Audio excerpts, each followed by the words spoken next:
All right, ladies and gentlemen, boys and girls, welcome back to the Bokeh Podcast. I'm your host, Nathan Holritz. Happy Friday to you. If you're watching live or listening live, it's good to have you here. And if you are watching or listening live, please don't hesitate to hang out with us, to actually engage with us. Make this a group conversation. If you have questions or comments along the way, please don't hesitate to just pop those into the comment section, whether you're watching at facebook.com/Bokeh Podcast, or if you're on YouTube, streaming live there on YouTube, don't hesitate to comment. And then for those of you that are listening to this after the fact, you're listening to the audio version of this. We publish it usually about a week after. What you're going to do in that case is go back to facebook.com/Bokeh Podcast if you want to watch the visual portion of this podcast, if you want to see the visuals, because we are going to be pulling a lot of visuals up here. And so you can watch the video there, facebook.com/Bokeh Podcast, and also follow us at instagram.com/Bokeh Podcast if you want to keep up to date with the next live stream. We usually do a couple of week or so, and you can take advantage of the interactive experience that is the live stream. As always, as I've promised I'm going to do, I want to encourage you all to continue to look for opportunities to give back, whether it's in your local community or through an international or a national organization. I made my donation today to charitywater.org before the podcast episode. That's a great organization to get involved in. I've popped up the little receipt here on the screen. But if that's not the one that you click with, if you want to find something else, do that. But it's amazing how just a little bit of money can go a long way. So look for those opportunities. I think that would be, it'll just make the world go around way, way better in the end. I just wanted to leave that encouragement with you. And I'm going to turn down the music here a little bit. I'm going to stop rambling. And I actually want to introduce our guest for today. My new friend, actually, brand new guest on the podcast. Nikki is here with me. Nikki, thank you so much. And Nikki, I just want to make sure I'm saying this right. It is Shefchik, correct? You got it. Yes. Okay, I did it. Yes, you got it. Thank you for coming to hang out with us today. And I'm going to go ahead and pop up your website URL, daffodilphoto.com, there on the screen for anybody that might be watching. For those of you listening, it's DAPHODIL photo.com, daffodilphoto.com. And then Instagram handle is the same thing, Daffodil Photo. Really cute name. And I love that we were able to get that Instagram handle too. Yeah, I was excited when it was open. So yeah, have you had it for a long time? Not that long, maybe a year and a half. Okay, so let's just kind of use that as a segue. I'm going to actually pull up your website here, and we'll put it on the screen for everybody to see here at daffodilphoto.com. And as I'm just kind of slowly scrolling through the website, do us a favor and just briefly introduce your brand. And then, of course, we'll get into this brand position portion of the conversation. Sure. Well, I actually named my photography business after my kids. So that's a huge part of why I do photography and what got me started. My daughters are Daphne, so that's the Daff. Oh, I love it. Daffodil. And my other daughter's name is Willa, so it has the ill at the end. So it had both of their names. So I thought, oh, that's perfect. And I just love nature. I love being outside. That's like what I love to shoot. Ideally shoot outside in nature. So yeah, so I shoot families, maternity, and I just started doing in-home newborns.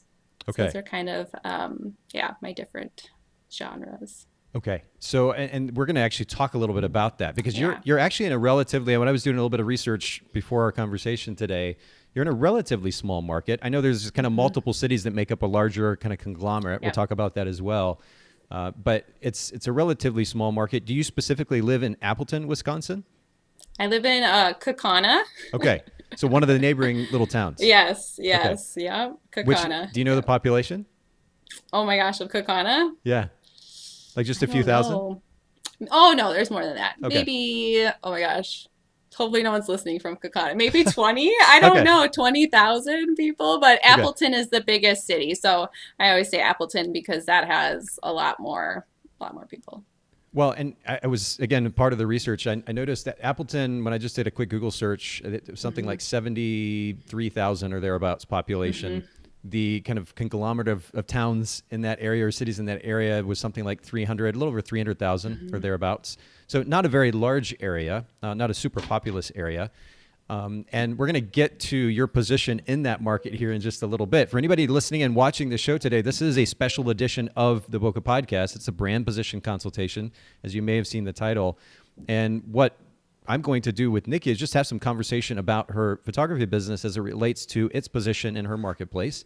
and then the message that she is either currently using or wants to use to further market her business in that marketplace, how we can maybe refine that or tweak it, adjust it, maybe even replace it potentially. We're going to get into the details of that here in just a little bit. And Nikki, if you don't mind, I'm going to just briefly introduce to those who are listening, and especially those that are kind of new to the concept of brand position, and maybe this would be a good refresher for you as well, the concept of brand position. Just very briefly, brand position as a concept is really just the unique value proposition or the value proposition that you offer to your market.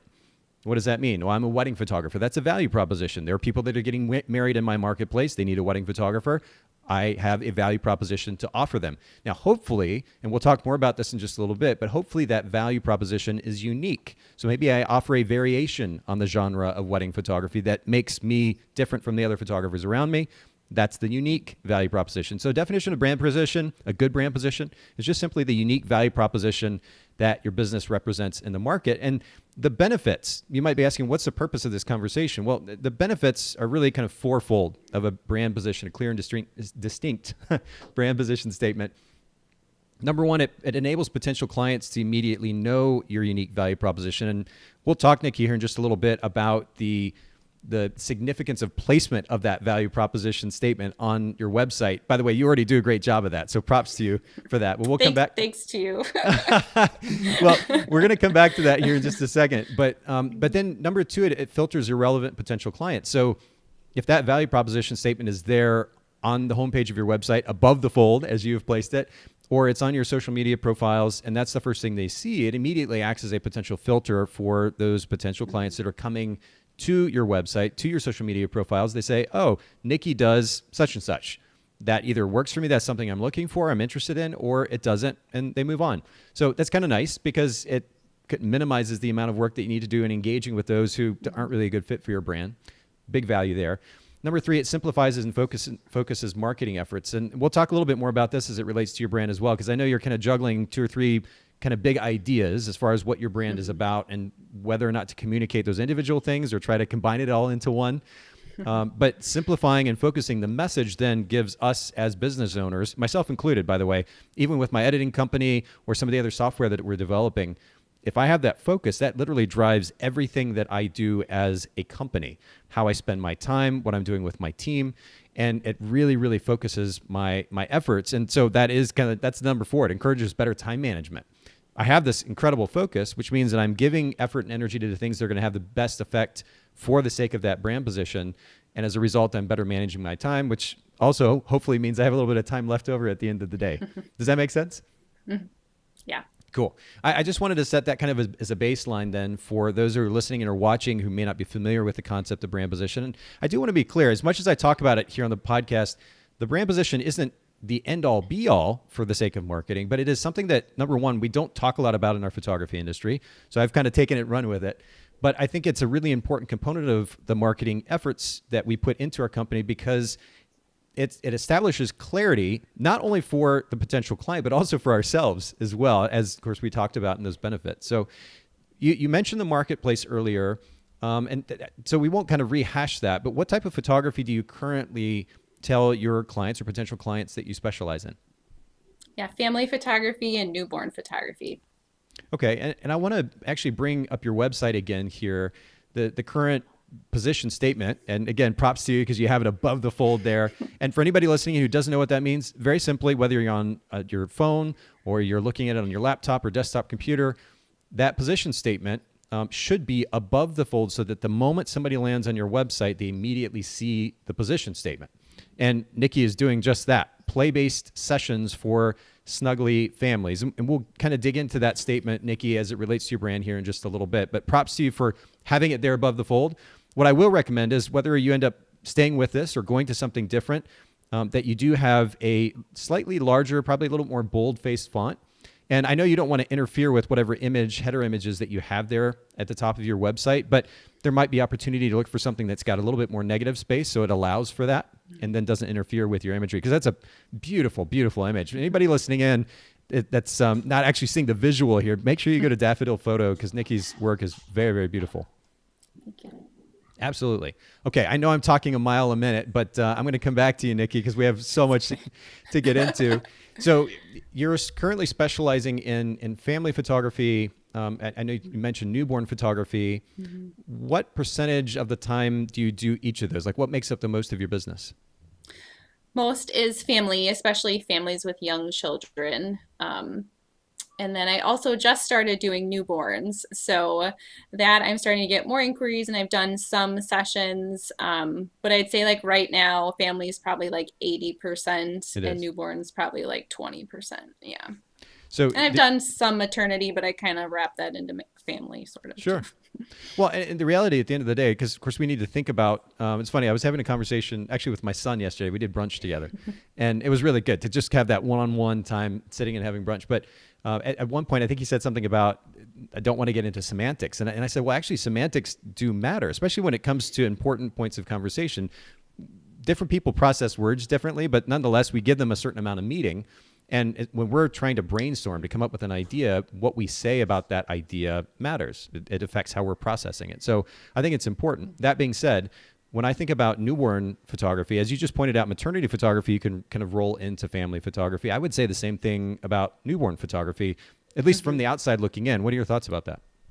Yeah, I think where I've gotten stuck in the past is my family sessions are quite different than what I have, what I'm going to as far as shooting newborns. I'm doing pose, which I never thought I would do, posed in-home sessions, but I love them. Mm. I really, really love them, and I want to do more of them. So I love the outdoor, like play-based families can run around and like they don't have to stand still. But I also really like the in-home newborns that are like wrapped up and posed. And then I also do like a lifestyle session in Okay. it with it. So I do it like one session and half of it is lifestyle or candid, Mm. still more posed though than like and then pose newborn. And then I also do like the outdoor family. So they are different, but they are all family related. Okay. So I don't know. Yeah. Well, I have to add the little side note here because you were Yeah. talking about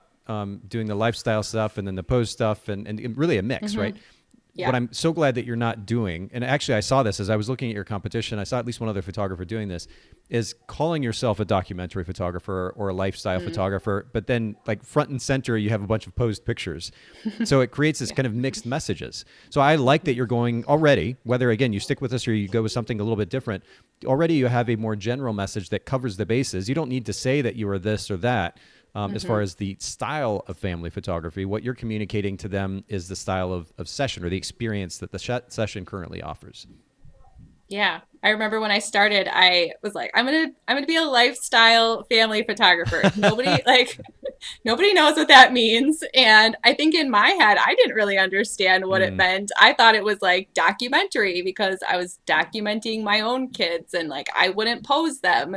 So when I went to shoot other families, I tried to do the same thing and they had like no idea what to do. And I'm like, this isn't working. So I then learned about lifestyle and posing and how that is important. So yeah. Well, but back to funny how it semantics evolves. again, though, Yeah. I'm so glad that you bring that up because the phrase lifestyle photography, it means more to us as photographers because we understand what the genre or what that phrase means way more, I think, in many cases than it does to potential clients. And that's something that we have to be super careful about. You're living this, so this is awesome. But for those listening in, watching, this is something we have to think about when we're thinking about the words that we're using in our site. Are they words that actually, number one, communicate that value proposition? But two, do they do it in such a way that it's going to resonate with whoever your target market is? Are we using words that would actually make sense to them? Or are we using words that are cute and fun and understandable to photographers, but relatively irrelevant to that potential client? So I like that you're making that distinction. I think it's really good. Yeah, I've actually I try not to say lifestyle at all. I say candid.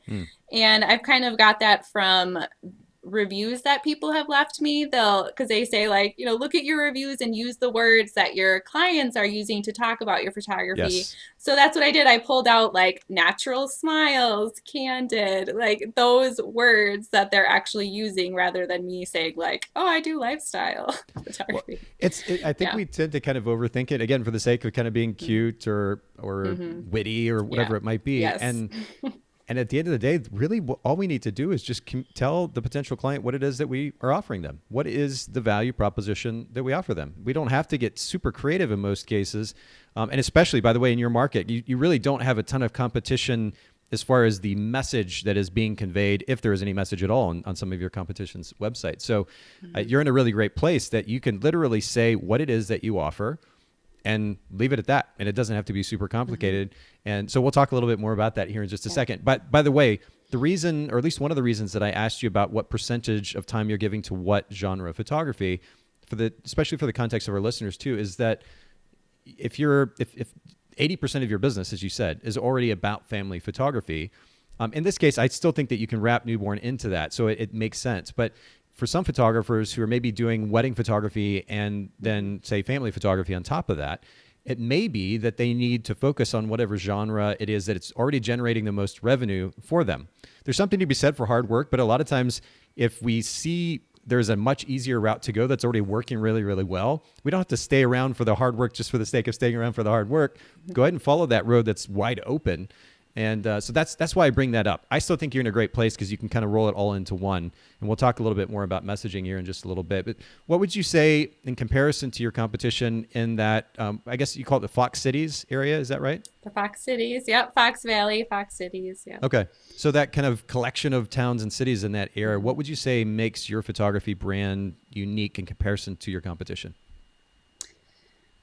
Well, recently, as of January, I switched to doing IPS. So, and that's been a huge change in my business for the better.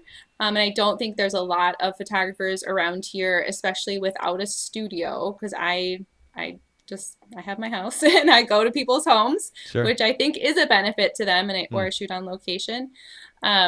I don't think there's many family photographers around here doing that. So I definitely think that is unique. So that's where I get stuck. So I'm like, do I somehow wrap that in? But then it becomes really long and wordy. I tend to get to it. So my background is in speech language pathology. That's what I went to school for. Okay. Yeah, so I can be wordy, like hey, join the club. And I'm like, oh my gosh, like I need to have someone else look at my website because it's like it makes sense to me, but it probably doesn't make sense to anyone else. So.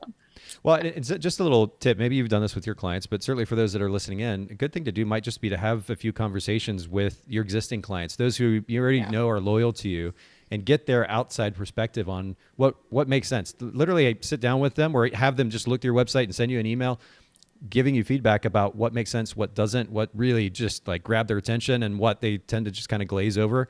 And getting that feedback can really add a lot of value to your efforts to refine the presentation of your brand to your marketplace. So I'll just throw that out there. But IPS, anything else in particular that stands out as far as your approach, your style, the experience? Yeah, I meet with all my clients ahead of time, so I really invest a lot more time than a lot of photographers around here. And I can speak personally because, I'm a mom with young kids and I want family photos, and a lot of what I'm doing is based off of my own experiences. And like it's just like common to show up to a park and never meet your photographer ahead of time, and then they shoot your photos for like 30 minutes and then they send you an online gallery and that's it. So it's very lacking. So I meet with all of my clients over Zoom. We usually do like a 30-minute Zoom ahead of time, and I have been so much happier since making that switch. It just makes sessions run so smoothly. Okay. I try to, like I said it in what I have now, like make sessions play-based. So a lot of moms have voiced concerns about their kids not standing still, and then I'll get to the session and I'm like, these kids are great. Like what, I'm like, what was mom worried about? Because we're having fun. Like they're running around and I'm chasing them, and mom was like, I don't know about this one. We'll see how it goes. And I'm like, gosh, those kids are awesome. So, so I try to make my sessions really play-based, at least obviously my outdoor ones. And then I meet with them afterwards too, to help them pick out artwork, which has been a change this year. So, and that is part of that IPS process, correct? Yes. And Yes. just for anybody listening in who doesn't have context, IPS, in-person sales, correct? Yes. Okay. And I know that, I mean, that's a loaded conversation, like worth multiple podcast episodes. And in fact, for those of you listening in, if you go to bokehpodcast.com into the more episodes section, you can actually search for IPS. We've done a number of episodes about that over the years. I was actually talking with Nikki before we went live, and I told her, I was like, I didn't do IPS when I was a photographer, and that was for the sake of time. But I also realized in hindsight, I missed out on a lot of revenue as a result, because I know that I've heard photographers, and it sounds like you are as well, are generating quite a bit of revenue through that process. Yes, definitely a lot more. And it just blows my mind. I didn't think it was ever possible. Yeah. Especially I started in March 2020. Like, great time to start photography business. Let me meet with you in person to sell yeah. you this. Oh, wait, I can't do that anymore. Yeah. So actually I did shoot and burn last year, and I just switched in January to IPS. Cool. Just in the fall, I was like, this is not what I want to be doing. I don't want to, I love listening to podcasts. So I've heard other photographers, who have been in this for a long time saying you're going to burn yourself out. And I just didn't want to go down that road. So Sure. like, I got to make a change, and like, I can always go back if it doesn't work out, but it's working out. So I'm not going back. Good for you. I Yeah. know that you said you're busy with kind of that whole process. So while it's time intensive, it sounds like it's quite profitable. We actually got a comment from Emily. She says, such a perfect time to start a photography business, but you're doing awesome. I actually know Emily. I went to high cool. school with Emily. She was on your podcast too. Shout out to Emily. Yeah, Yes. good to have Emily back on. And for those of you listening in, all you have to do is go back to Bokeh Podcast and do a quick search, and you can listen into my conversation with Emily as well. Thanks, Emily, for chiming in. And by the way, for anybody else listening, watching live, don't hesitate to comment, ask questions, send us funny emojis if you want to. Have a little fun with it. But we're going to keep the conversation going. So we talked a little bit about what you're doing currently. What would you say is or are your customers' biggest pain points? And let me, again, give context to the question. You probably know where this is going, but for anybody listening in, what we're trying to do with this brand position statement is speak to how we solve the problem, the needs and or desires of that potential client. Again, a lot of photographers tend to try to just use a collection, if you will, fumbling over my words, a quick collection of cute words thrown together just to give off some type of emotion as a result of being on the site. But what they're really not doing is communicating that UVP that we talked about, and ultimately how they're solving a potential problem, meeting a need or a desire for that potential client. So the natural question to ask as we're trying to come up with a really clear and distinct brand position is, what am I doing for the sake of a client? And how can I most effectively communicate that to them? So that was a long-winded way to ask. What do you feel your target customers' pain points are? So I do get stuck here as well, because I think there are quite a few pain points. I think one of the biggest ones is just that emotional piece of your kids growing up, and you wanting to hold on to them as they're little, and it's just hard. It's hard to watch them grow up and watch them change. So I think that's a huge pain point and a lot of moms that I've talked to, it almost feels like photography sometimes is a necessity. Like but it's not, it's not. It is still like a luxury thing that you don't have to have photos, but I feel like that is a huge pain point. Yeah, Emily says, I need Nikki to help me update my family photos. It's been way too long and my kids are growing faster than I can handle. I actually just took my daughter, who's a junior in high school. Well, she'll be going into junior year of high school, to get a physical just the other day. And they measured her. She is 6 feet tall. She might be a little bit taller than I am, but I've got this picture on my wall over here over my shoulder of my two kids. My son, Austin, is 19. My daughter is 16, Addison. And in that picture, they're 6 and 3. And we were just having a conversation the other day, and I'm like, that picture is how, like, that's, obviously they're going to change. And I love at least a lot of the process of them growing up and changing, but I still think back to that version of them, because in my mind, that's like the heart of who they are. And that's what I think about when I see those pictures. So the significance of capturing these various stages is massive, even for us as photographers as well.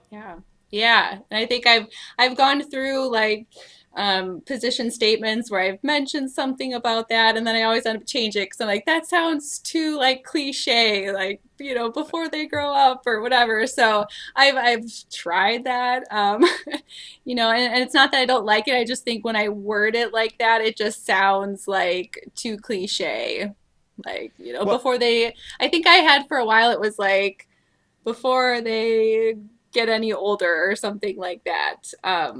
Yeah. So, but that is a huge, huge reason that families want photos is because their kids are growing up or their families are changing and they're having more babies. And so that is a huge pain point for sure. well, I don't think, honestly, as I'm hearing you that use that phrase, I don't think it's so cliche because it speaks to that pain point, right? What is it that you're doing? You're capturing that photograph or those photographs of them before they grow up. That is that is literally what you're trying to do. So I let's actually pocket that phrase because Okay. we might want to come back to that. I mean, tell me why Okay. you feel like it sounds cliche. I think the way I had worded it previously, something like, I can't remember exactly what I had because I should have wrote them all down because I just keep changing them and I'm like, maybe I should go back to one that I had before. But something like, yeah, getting something about photos taken before your babies get any older, Hmm. something like that. Yeah, is what I had, which, yeah. It's But really then not I a bad was, yeah. Go ahead. Yeah, go ahead. Oh, I was just saying then, so much of my sessions are play-based, and I think that is a huge part of what I enjoy doing. And I think parents recognize what that means when I say play-based versus like lifestyle or something like that. So I think that has resonated with the families I've worked with too, that they understand what that play-based part is. Okay. And so I guess if we're talking about pain points and what the Yeah. pain point you're speaking to then is the boring, stiff sessions where it feels like the kids are out of hand. In this context, they're Yes. not because it is all about play. You let them run and play and be hmm themselves, and you're going to capture that. Yes, exactly. Yeah. A lot of, I mean, almost, I think every family I've worked with, they've said afterwards, like, wow, like that went so much better than Yeah. I was expecting, or I had a totally different idea of what it was going to be like, or their previous session was very posed and different. So, yeah, so I think that is a pain point. I have another pain point. Do it. Go for it. Getting your photos printed. Yeah. That's huge because as a mom myself, that is something I have struggled with. Even as a photographer, I have struggled to print my own photos. And here I'm like, oh my gosh, I'm a photographer. I need to be printing my photos. But just Yeah. sitting down and figuring it all out does take time. And it's something that you tend to put off. And so since I've switched to IPS, I have been printing my own photos. And that has been a huge, just like eye-opening experience to the joy now that I have and that I actually have photos printed Mm. of my children on my walls. And I think without that, I don't think I could do IPS because it wouldn't be the same.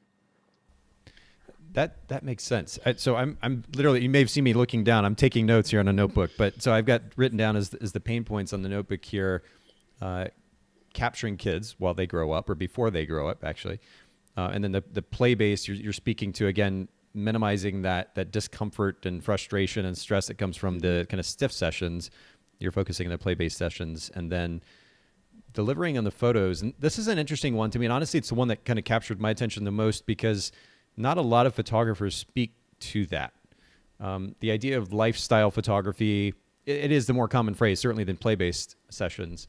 But the idea, the concept is a little bit more common. When you're talking about this intentionality that comes from making sure or wanting to make sure that this family has prints because you know the pain of not having them yourself. I think a message that comes from personal experience is way more impactful at the end of the day. It also drives, and this is actually one of the interesting things about, in fact, it's a great segue to my next question, the motivation. Why is it that we do what we do? And you've already spoken to it, and you speak to it actually on your website as well, that it's important, very simply, to capture the photos of these kids before they grow up. So would you say that's kind of the driving motivational factor behind doing photography and having this photography business? Or are there other factors as well? That's a huge one. Yeah, Okay. my kids growing up and wanting to remember all those little moments and realizing that I can help other families remember these times too Yeah. has been huge. Hmm. And then, and this is a maybe not as common. I think it's common, but that moms are just not like in the photos as much. It's us taking all the photos of our kids, and maybe like we don't look as good as we should that day, so we're not in the photo too. Or like my husband, I get on my husband like, all I want for Mother's Day is just take a photo of me with my kid, like me with the girls. Just please, Yeah. like, remember to take a photo of me with the girls, Yep. because I do it all the time, but they're just used to me taking lots of photos. But me getting in the photos, that's another part that is hard, is a big motivation. And then also I lost my mom 9 years ago, so that is a huge Wow. reason why I think photos are so important. I got married, Mm. and then about 8 months later, she passed away Mm. unexpectedly. So I remember messaging my photographer from my wedding and just saying like, thank you so much, because I don't know what I would do without those photos now. Yeah. Like, having those photos of her mean Hmm. everything to me. So Hmm. yeah. Well, again, I mean, and it's such a touching story, but as a result, it's going to hold a really strong emotional part of yourself, right? Hmm. So when you're going to do IPS, for example, and I think this is part of the reason it works so well for you, you're genuinely speaking from, or you're speaking from genuine emotion. People, I think a lot of photographers, maybe their apprehension about sales comes from trying to sell something that they're not wholeheartedly invested in. When you can speak not just from a place of, I guess, personal investment, in this case, emotionally, certainly you're invested in the idea because of your experience with your mom and, of course, having kids as well. But now you also, on top of that, want to serve somebody else by giving them that thing that you find so important for yourself. The emotion that comes through in those IPS sessions is going to be genuine, which means it's gonna come across so much better to that client or that potential client. And I bet it's going to be extremely impactful in sales. And you're not trying to be quote unquote salesy. You're speaking from a Hmm. genuine place. And that's the beauty of it. I think it's really, really great. Yeah. Yeah, I completely agree. And I feel that. Like, I can feel it inside me, where Yeah. I don't need like a script in front of me, or, like, I can just say what I truly feel, and Hmm. it's made a huge difference for me personally, just seeing, not only seeing my work in print. I had never printed my work bigger than an 8 by 10. I think that was the biggest I had printed it. Wow. So, yeah, There, it's it awesome. is impactful. I think back to when I was shooting still and printing for clients, and then printing a little bit for our studio, and to see your work at a 20 by 24, 30 by 40. I had one client, a bride actually, who ordered, actually shot her bridal session, or part of her bridal session, on a medium format camera, a 6x6 camera, and she ended up ordering the one image that ended up turning out from the medium format film. Just beautifully. She ordered a 40 by 40 of that, and then had a custom frame made that was a foot wide all the way around. So this massive thing was sitting in the lobby of their second reception. They had a couple of different receptions, but their second reception, up on this massive easel as you're walking into what is literally an art museum. And it was just a really cool thing to see. Like, you feel all proud of it. But being able to give that to a client, and then they have that heirloom product for the rest of their lives, is really, really powerful. And it really, I think the conversation has started in our industry, certainly about the significance of prints and albums, physical products. But when it comes to the way that photographers are communicating or trying to sell their brand to a potential client, there's still not a lot about that in messaging. And I've done countless of these episodes, and I've been in the industry for about 20 years. I don't see it. So I think there's a really interesting opportunity there, and we'll come back to Hmm. that, because I kind of have an Okay. idea actually for a message. But Okay. I want to throw I up like that. a couple more messages here. Actually, speaking of, from Emily, she was Oh, she was saying photos deserve to live on our walls, not in our hard drives. And then I think at the same time that you were saying it, she said it's also so important to capture moms too, since they're almost always on the other side of the camera in daily life. hmm. So Emily, thanks for continuing to chime in. And I know there are other people watching, listening, so make sure that you comment and ask questions too if you want to. Let me keep going though, Nikki. So at this point, I mean, you've got a brand position statement on your site. Are you looking to refine that? Do you want a replacement for it? Where are you at with that? I'm open. So I do think I want to put something up. Yeah, that's where I get stuck. Something about the IPS part, or that I think I had first, long time ago, like a couple months ago, it was like helping busy moms get their photos printed and displayed. I think that's what I had. But then I was like, well, that doesn't speak to the other things that I do. So then I kind of Sure. went away from that. So I would actually, because I think that is a very unique part of what I do, and that I go into their homes and I help them. I see them more than one time, and it's not just like digital files and that's it. So, yeah. And I'm actually over on your website right now in the family section of your site. And I mean, I just love the genuine smiles on these kids' faces. It's Yeah. so awesome. They're so cute. But your work is just really beautiful too. I mean, the light, Oh, the thank way that you you. use light there, I Yes. love that picture. And again, these kids are getting to run around in the grass. What better way to then be able to capture real emotion that's coming from them? Of course, the interaction between the couple and the family is really beautiful too. Are you? I don't know if you have pricing. Oh, here we go. Do you care if I click on the pricing guide here real quick and just bring It that up? doesn't, yeah, you can, it doesn't actually it brings you to a different screen where it's like an email to get their email. Okay. So, yeah. So it looks like So it it doesn't actually says right here these services are included in the family session fee of $150. So is that kind of your base price or base session fee? Yep. Yes. Okay. Now, how does that compare to your marketplace as far as a family portrait session fee? So typically, I would say the majority don't do a session fee at all. They do all inclusive, all the digitals on an online gallery. Okay. Pretty much Okay. So there's all not that I really can. like a comparison to be made there because their pricing structure or model is different than yours. Right. Okay. And the reason I ask is because I'm thinking too, when we talk about the significance of print and how you're presenting your brand, as I was thinking a little bit about the messaging prior to our conversation, it had a bit more of a premium feel to it, right? If you think about a photographer, and I'm going to exaggerate for the sake of conversation, I'm not meaning to put anybody down here, but if a photographer is just taking some pictures and throwing them in a gallery, you have this process that starts with an initial meeting. You go take some time with a session, and then after the fact, you sit down with them and have a whole presentation process. And maybe when you deliver prints, there's a whole process involved in that too. I'm not. Is there a process there?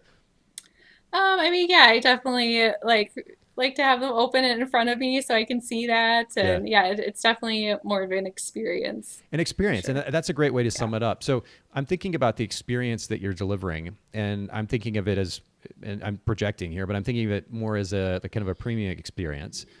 So that's why I was asking about pricing, because I was curious how that played into the mix. But you've got a little bit different business model, so that's interesting to consider as well. We'll come back to that here in just a little bit.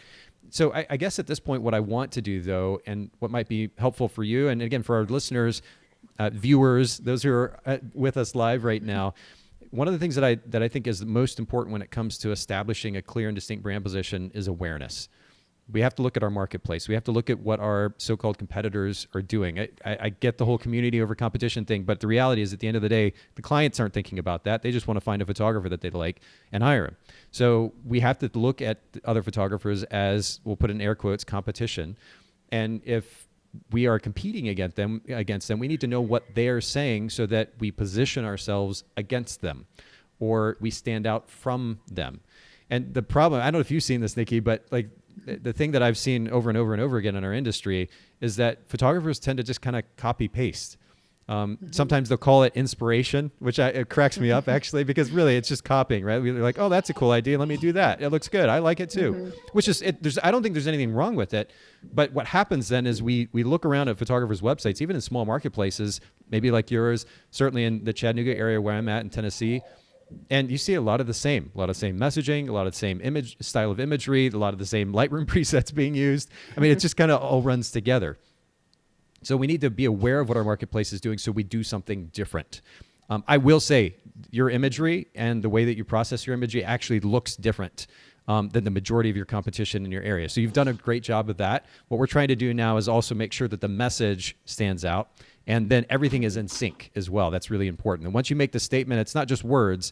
You know, like we talked about earlier, where somebody says they're a lifestyle photographer, but they have a bunch of posed pictures on their site. You got the message, but you have the brand presentation that matches that message. And that's super important. So on that note, I'm going to just kind of run through this list here, if you don't mind, of some of the existing, and I'm not going to read through all of them because there was actually way more than I'm used to finding, especially in a small marketplace. But I'm going to just run through these really quickly and make note of a few of them. So what I did is actually a search for, and let me actually pull this up really quick because I did want to show you this, Nikki. I was looking at whether or not to search Appleton family photographer or to search Fox Cities family photographer. And I have a little tool that I use right here, and this little plugin for Chrome. It's called Keywords Everywhere. And by the way, I'm not an SEO specialist. Don't claim to be, not trying to be. But I've learned a little bit more about it, especially in the last couple of months or so. And this is a really helpful tool that I would recommend to those listening in, and certainly to you, Nikki, as you're doing a little bit of research and trying to understand what keywords you want to place for, what keywords you want to actually put on your site for the sake of placement in Google. It's really important to be aware of what other photographers are using. There are different tools you can use. This is just one of them. But Keywords Everywhere, what's interesting to note is at the top, when I do that search, and it's in very small text here, but it says volume 0, Fox Cities family photographer. Now, I can't speak to the complete accuracy of that number. I'm sure there's some type of a search that happens occasionally. But when I compared that to, and of course we're dealing with a small market here, so we're not talking about large numbers. But when I compared that to the Appleton family photographer phrase, it had a volume of 10 a month. So I think it makes most sense for you to at least first focus on placing for Appleton family photographer, because that's the more popular of the two. And then you might look for ways to additionally fit Fox Cities family, or just Fox Cities somewhere into your site, into the SEO process, and help your ranking. Now I say help your ranking, but here's the irony of that. I scroll down, you're literally the first result on the page, which is absolutely brilliant. Appleton family photographer, and then you have newborn and maternity as well. So kudos to you. Did you do any intentional work to get to that first place, or is this just going to happen organically? Okay, cool. No, yes, I do use Keywords Everywhere, and so because cool.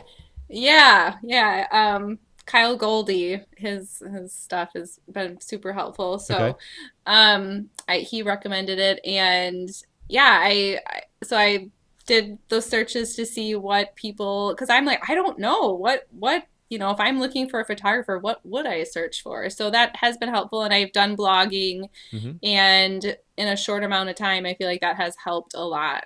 Just in I would say maybe 90%, I'd say even that much of my inquiries come through my website. So I get, That's awesome. Almost all of them through Google, all of them through my website, and they've been really quality leads, and a lot of them become clients. So that's been huge for me over social media. And you said Kyle Goldie. How do you spell his last name?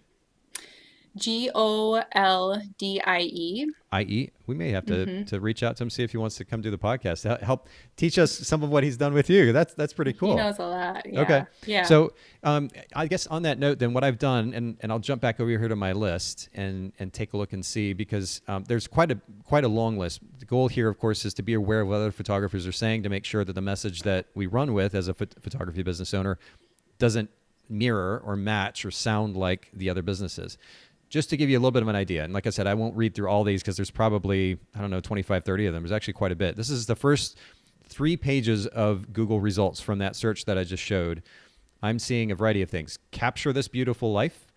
What does your story look like? I'm not sure that's a position. It's not actually a position statement in my mind, but I just wanted to go ahead and share it because that's what kind of showed up first on somebody else's site. Another one said capturing adventurous weddings and stylish senior portraits. That came from family photography, so that was kind of interesting, a search for family photographers. The in-home newborn photographer. So somebody's playing in that space there and has a pretty strong brand position, if you will, as far as that goes. Wisconsin newborn family senior wedding and engagement photo sessions. Another one said professional certified awarded master photographer creates memorable photographic artistic portraits for the discerning public. I think this was like a massive SEO grab. I'm not which is pretty funny. Another one said we create beautiful images and videos that tell your story. Telling your story and making love visible was another one. Intimate wedding and elopement photographer. Wisconsin's #1 boudoir photography. I'm not sure how that came up under family photographer, but it did.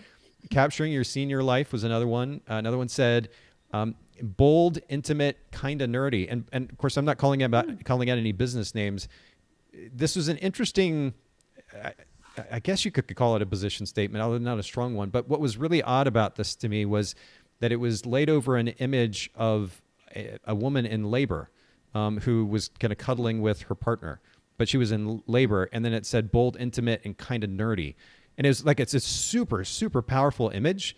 And then she had that tag over it. And I don't know, it's so, there was such a disconnect in the message and the image being shown, like we've been talking about. So again, I'm not calling out names, but I just wanted to kind of make mention of that, because for our listeners in particular, make sure that message that you're putting there at the top of your site, that it matches what it is you're presenting, not only in the imagery, but also the experience. It's super important.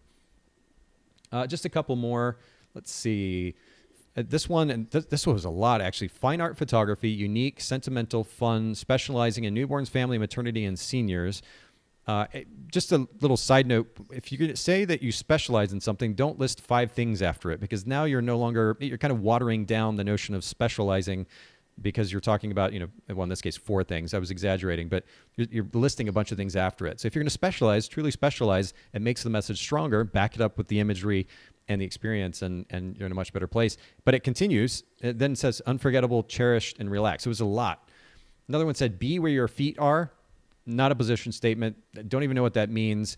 And I tell Jill, who produces the show, I tell her from time to time, I'm like, I'm playing dumb here. I'm going to play, I don't think that's the right word. It's like, I'm going to play the person who has no clue, right? No context, nothing. And I come to the site and I see, be where your feet are. I don't know. Does that mean something to you, Nikki? Like that means nothing to me. No. I have no idea. I do the same thing. I'll be like, I'm a photographer even, and I don't know what that means. Yeah. And to be very, very clear, again, of course, we're not calling names up, but I really am not trying to put anybody down. What I'm communicate these for is for the sake of everybody listening in. It's weak from the outside can look at these messages and we're like, what in the world? That's crazy. But I think a lot of times photographers, myself included, by the way, in our businesses, we put kind of blinders on and we're so deep in it that we don't step back and take a look and realize what we're doing just doesn't make a ton of sense, whether it's user experience or the message that we're communicating or otherwise. So it's good to, I think, not just for the sake of awareness for ourselves, looking at our competition, but also just to think about how we're communicating, what they're doing compares to what we're doing. It's good. The list goes on. I'll just bring up, I think there was only one other that mentioned, there's 2 actually, one that said Wisconsin newborn family, senior wedding and engagement photo sessions. It was a lot, but it happened to mention newborn and family. Another one said Milwaukee area newborn family and family photographer. And I think and there was another one that was kind of generic. Nonetheless, you don't have a lot of competition as far as strong messaging as it relates to family photographer. And you actually told me this ahead of time, kind of the pre-interview questionnaire. You said, people are talking about the genre that they're offering and where they're offering it, but they're not really, there's no differentiation otherwise. Has that been the case since you've been in the market? Yes, definitely. Okay. I downloaded your sheet, your cool. brand. The brand position, defining my brand position so that I could look through them and write them down. And I'm like, it seems like they list where they are located and then what types of photography they do, but there's nothing beyond that. I think what this does for you is it makes your job easier, right? Because now there's a lot of people saying a lot of things, but if you actually have a really distinct message that offers that UVP, that unique value proposition, you're going to be in a great place. And again, it's not that this is the only piece of the marketing puzzle, but it's going to set a certain tone for that potential client, and it'll also kind of guide you in what it is that you're focusing on. By the way, Kyle actually chimed in and he said he was, I guess, Kyle, thanks for listening in. We may have to have you on the show here soon and kind of get your take on what you've done, because I'm super impressed with the SEO work that you did with Nikki. So I appreciate you jumping in and chiming in as well. But I want to just kind of keep going here. And Nikki, before we talk a little bit more about some ideas for a potential messaging switch, just very briefly, I want to share with our listeners and our viewers 4 ways to establish a clear and distinct brand position. There's 4 ideas. For those of you listening in, you're like, all right, I get the idea of a brand position. What do I do next? And of course, this is relevant to the conversation at hand. But number 1, you can be the first to own a position. right? So for a service that already exists, there are other wedding photographers, other portrait photographers, in your case, Nikki, other family photographers, newborn photographers. But if all they're saying is that they just offer that particular genre, but you come out and you actually create something that's distinct within that genre, you have the opportunity to be the first to own that position. In fact, you could say, if nobody else was saying it, you are Appleton's family photographer. You have a little bit of competition there. So what we're going to do next, then, the second way to create this distinction is to offer a service that doesn't exist. Now, that's a little tough because I shouldn't say everybody, a lot of people are offering family and newborn photography. But number 3 is to offer a variation of the service, and that's what you're going to get into. You're a family photographer, a newborn photographer, but you're going to offer a particular experience as it relates to that genre. And that's where that variation comes into play. I could be a wedding photographer in Chattanooga, and that wouldn't make me stand out. But I could be Chattanooga's black and white wedding photographer, and now I have a variation on a service that's unique because there's nobody else in town who's only shooting black and white for weddings. That's just kind of an example. And then name a target market. Very simply, at this point, it probably makes most sense to just call out Appleton as your primary market. Maybe in the subtext and other copy on your site, you can also mention Fox Cities for the sake of SEO. Maybe you're already doing that. But when we're talking about calling it a market here, you're serving a large market and that you're serving families. There are a lot of families out there. Your session fees of $150 means that a session with you is super accessible. And so I think that calling out a really specific segment of the market limits you in this case, and there's no need to do that. You just need to talk to the people in your locale, and I think that does the trick. So that's just, those are 4 different ways. And again, not only for your context, but everybody listening in, that we can establish a clear and distinct brand position. Talk to me a little bit about some of you mentioned earlier, and I was taking notes here. What was the phrase earlier that you mentioned as it related to, as we look at the potential adjustment to the position statement? You were talking about photography or the position statements you had previously. Do you remember some of those? I had a lot of them. Oh, just rattle them off. Go for it. Oh my gosh. Well, I started with something, I don't remember exactly my words, but like helping busy moms get their photos printed and displayed. I had that one for a while. I was starting to get stuck with like wording. I had savor the snuggles. That was one I had for a while. Savor the snuggles before your babies get any older. I think I had that for a while. And then I switched to like play-based sessions for snuggly families that even dad will enjoy. But then I thought, well, I want to really focus on mom, not so much dad. And the dads have been great that I've worked with. But then I thought, well, maybe I should get away from that because I'm not trying to focus on dad. Although I think I do have that on my family page. Now I've shortened it because I thought, well, maybe it's too long. So sure. So and that's where I'm at. And then I'm starting the in-home photography. So that's why I reached out because I'm not sure if I should try to put that in there. But then I also am doing in-person sales and doing artwork, and I just added that to my website now. At least it's on there somewhere. So I do like what you talked about, including something about that, because that is such a huge part of what I'm doing and what I want to do and help. I just really want to help other families get artwork. So yeah. And I don't think we can overemphasize it. I love that you genuinely want to do that. I think there's so much to be said for that. And again, the results that you're going to have in sales are going to be incredible because of it. But you can also have a good conscience in it. You're not being a salesperson. You're just trying to help other people have this thing, which is important to you and will be important to them. So you're like, you know what? You got to have this. Let me help you. I think it's brilliant. I love that as a premise for a business. It's so good. Literally, like as I'm talking, I'm getting goosebumps. So I think it's a really good way to go. Okay. But I'm looking back at like pain points, and actually even before that, the differentiating factors. So you talked about, I'm looking at my notebook here, but IPS, time, the amount of time that you invest, and then the play-based sessions. IPS, if you were, and I'm going to be, again, a little dramatic here, exaggerate for the sake of conversation, but if you were to say I'm an IPS photographer, most people their eyes would glaze over and they have no idea what you're talking about, right? And even if you were to try to break that down and say that I do in-home sales sessions after the fact, or you tried to soften it so it didn't sound so salesy, it's still not, people don't think of that as the value. Where the value, I Right. think, lies certainly is in the overall experience, but it's the end product. You're talking about that print.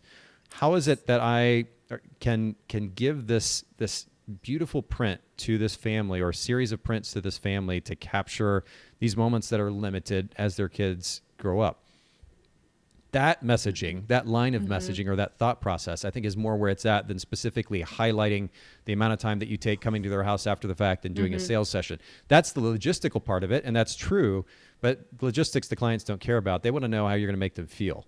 And so I think focusing more on the value that you're adding through those prints might be kind of a line of thinking that you might go down. Have you ever come up with any messaging related to that? I haven't. No.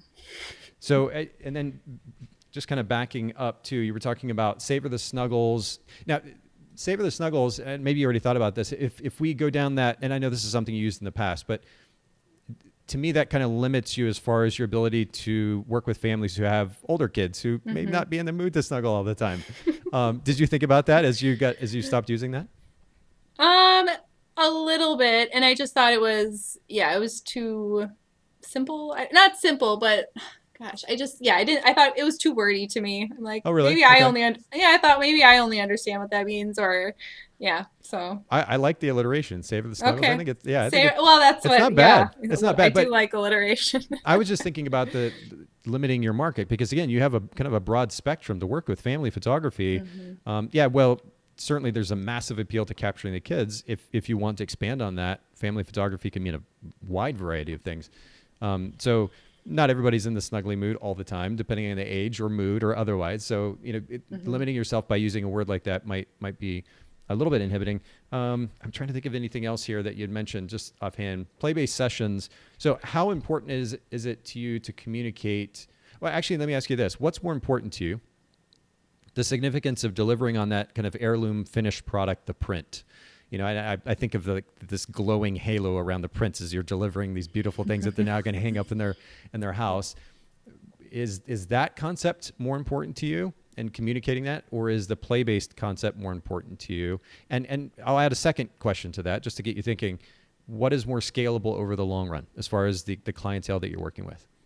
Yeah, definitely the prints. That is way more important to me. And I think as I've been doing IPS a little bit more, I'm understanding that as much as like photography is for me, it's really for them and like what they want, and like that final product is what matters. Like that's what they're gonna have. So even if I want all these photos of, the details and the snuggly moments, if they want a family portrait of them looking at the camera and that's what they print, like that's what I need to shoot. And like that's what matters, because that's what matters to them. Yep. And so I think that's been a huge just eye-opening for me too.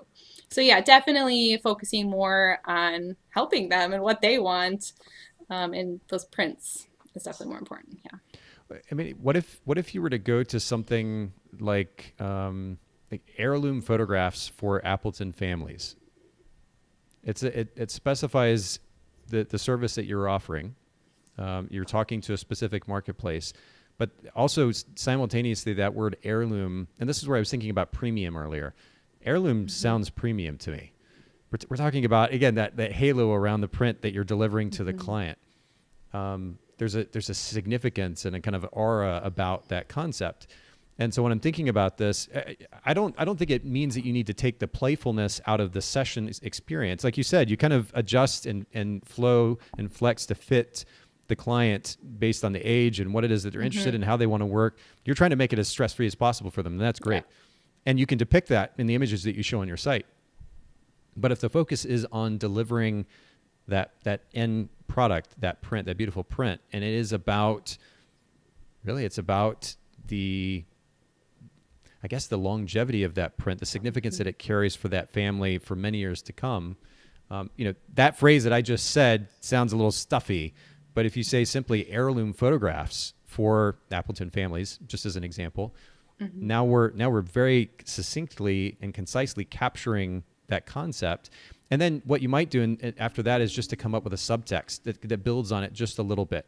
They know heirloom photographs is very kind of grandiose, and it does have an aura about it. And I think it'd be really cool to kind of build up your site a little bit, even changing font slightly, and what you depict on your site to match that feeling and that sense. But at the same time, you can add subtext to it that will just build on it just a little bit more. Play-based, maybe you won't say play-based, or maybe you will, sessions, but explaining just with one line underneath that what type of session experience they are to expect from this. It also is going to help with SEO, obviously. But what do you think about something like that?